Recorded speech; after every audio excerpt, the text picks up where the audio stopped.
guys, gals, and non-binary pals, it's DMG and welcome back to World of Tanks Blitz. And today we have the pleasure of watching the Dude 30 in his Su-152 on the map Mayan Ruins. This is the Tier 7 Soviet tank destroyer that leads to the Object 268.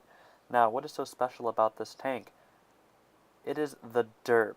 The derp on this tank is ridiculous. Now, you get the same kind of weapon on the KV-2, but the KV-2 has a 22-second reload, I believe. But with the Su-152, you have about a 14-second reload and access to 250 millimeters of heat penetration.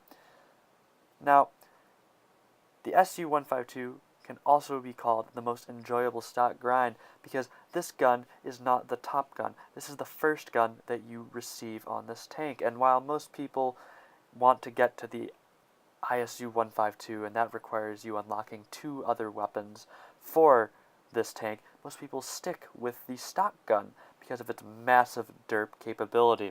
And we see that here as the Dude 30, or I'll just call him Dude, puts in a nice heat round into the IS-3.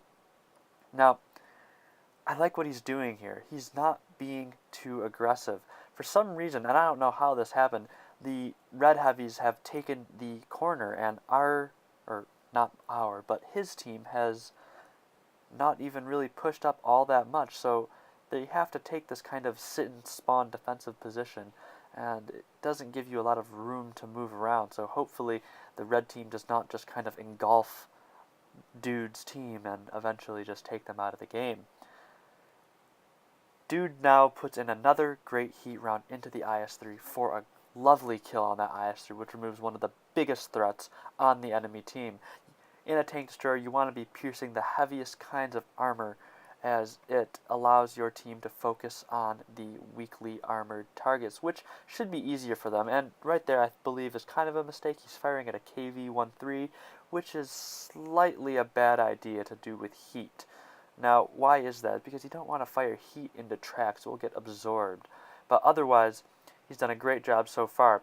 And he does miss another shot on this IS. Come on, dude, you really need to penetrate your shots with this 14-second reload. I mean, although it's only 2/3 of the reload you get on the KV-2, I mean, in a tank destroyer, every shot counts, and he makes that one count with a kill shot on the IS. Very good stuff. Now he's going to push around with his teammate into the T-44. Now, he has to be careful here. The dude has the Alpha, but he does not have the DPM to compete with the T-44, and luckily the T-44 misses, and the dude auto-aims and puts in a lovely round into the T-44, making him a one-shot for him. Now all dude has to do now is sit and wait. A little iffy on that one too. The Lupus pokes around the corner, and I feel like the dude could have fired an AP round instead of a heat round. I feel like there was no need for that. You know, the Lupus, like most other heavy tanks, have thick tracks, so you don't want to risk firing heat, and not to mention you want to go credit positive too. But otherwise, he's getting the job done with heat. It'd still be a 2-shot regardless of whether he fired heat or AP. It's just mainly the probability. Now, he's played a perfect game so far. He's traded at the right times. He's traded with the right tanks, and now it is time for clean up, and this is the final shot you will see on the Carnarvon. Tactically, dude loads HE and doesn't even need to really find a weak point, as he is just allowed to love tap the Carnarvon with HE for a final kill. Now, let's check out the post-game results.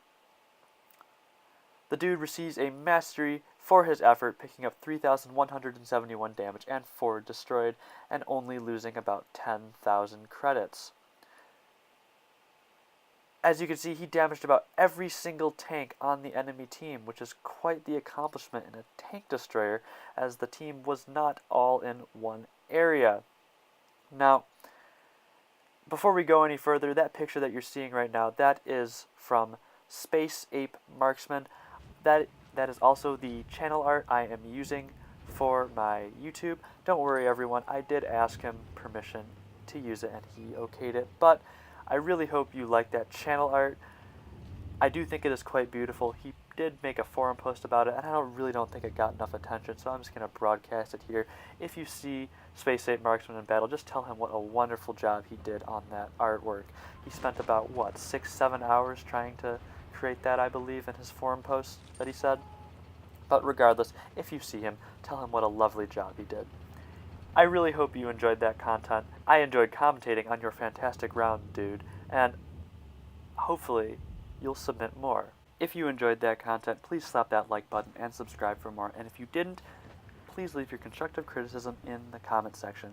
As always, I appreciate the opportunity to share my passion with you today, and I'll see you next time.